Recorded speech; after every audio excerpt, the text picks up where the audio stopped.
texto da palavra de Deus diz assim: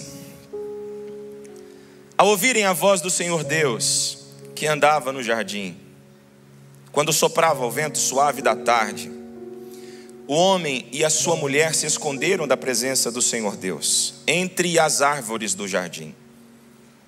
Disse Deus: onde você está? Pode se assentar.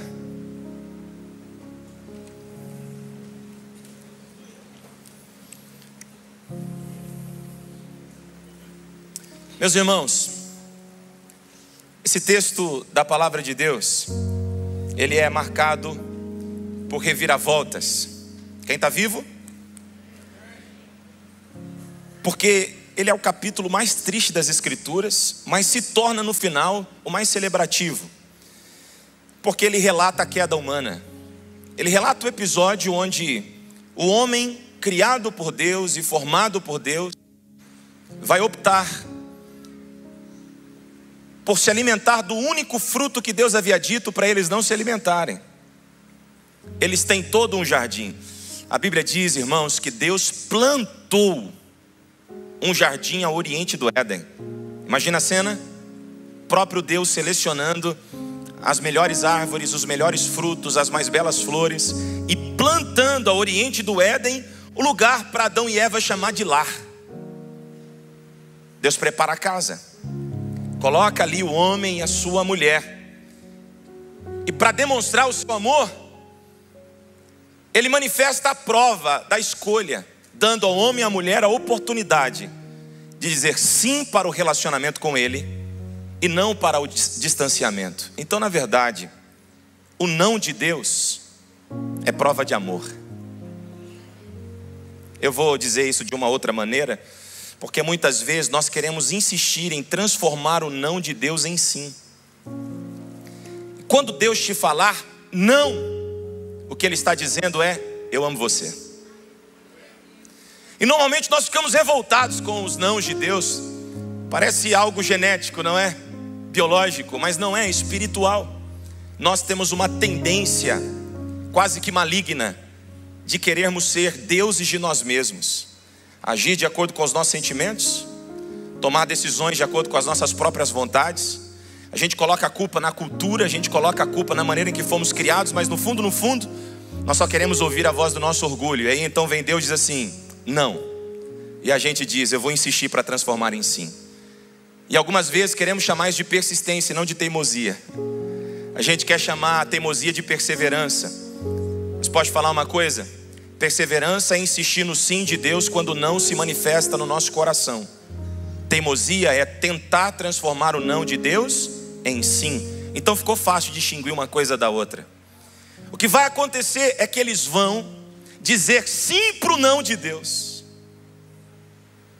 Eles vão dizer sim para a serpente. Na verdade, Eva vai dizer sim para a serpente e Adão vai dizer sim para Eva.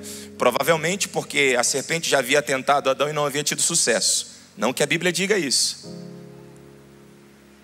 mas o adversário da sua alma sempre vai tentar usar os atalhos até o seu coração. Então veja, o diabo usa a serpente para convencer a Eva, mas usa a Eva para convencer Adão. Cuidado, porque todas as vezes que o inimigo tentar você, insistentemente, ele vai usar pessoas que têm acesso ao seu coração para te frustrar, para te desanimar, para te abater, para te decepcionar.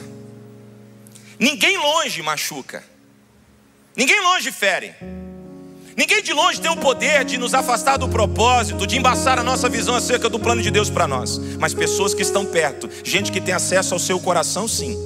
Então cuidado, porque em alguns casos é a serpente falando, em outros casos é a Eva, é quem tem proximidade com o seu coração. Tem alguém vivo aqui? E a estratégia do adversário nunca muda. É por isso que o inário bíblico, Salmos, começa assim, Salmos 1, e leve sempre em consideração como os primeiros capítulos da Bíblia começam. Salmos 1, a adoração começa assim: bem-aventurado o homem que não anda segundo o conselho dos ímpios, nem se assenta na roda dos escarnecedores, nem se detém no caminho dos pecadores. Antes tem o seu prazer na lei do Senhor, e na sua lei medita de dia e de noite. Pois será como árvore plantada junto a ribeiros de água, a qual dará o seu fruto na estação própria, e tudo quanto fizer prosperará.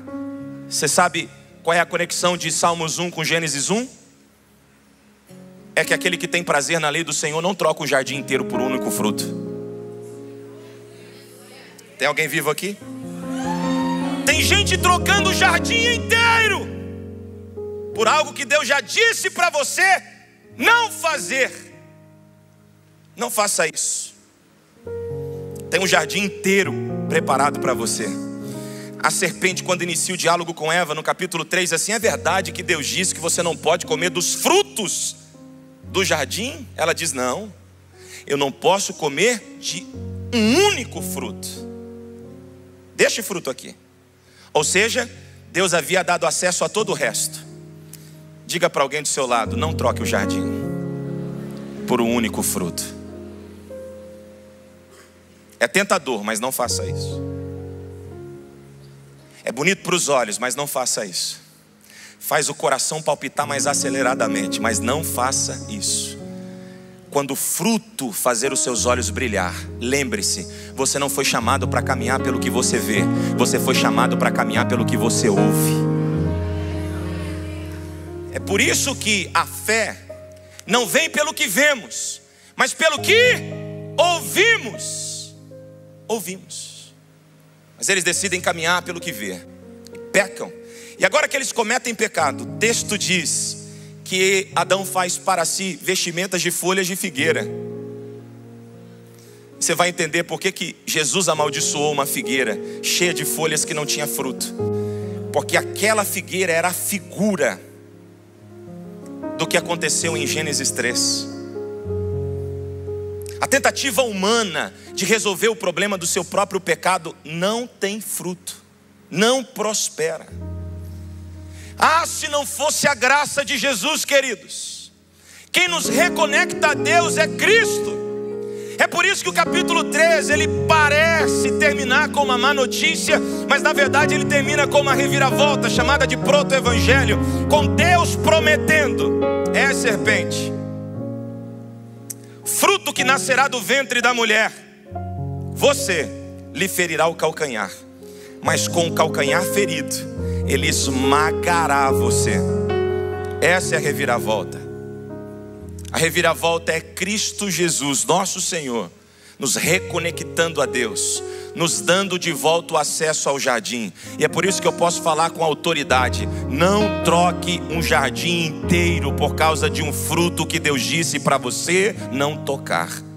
Não abra mão da eternidade, não abra mão do seu relacionamento com Deus, independente das crises, independente das intempéries, independente das dificuldades, independente das lutas. Persevere na palavra que Deus liberou sobre você.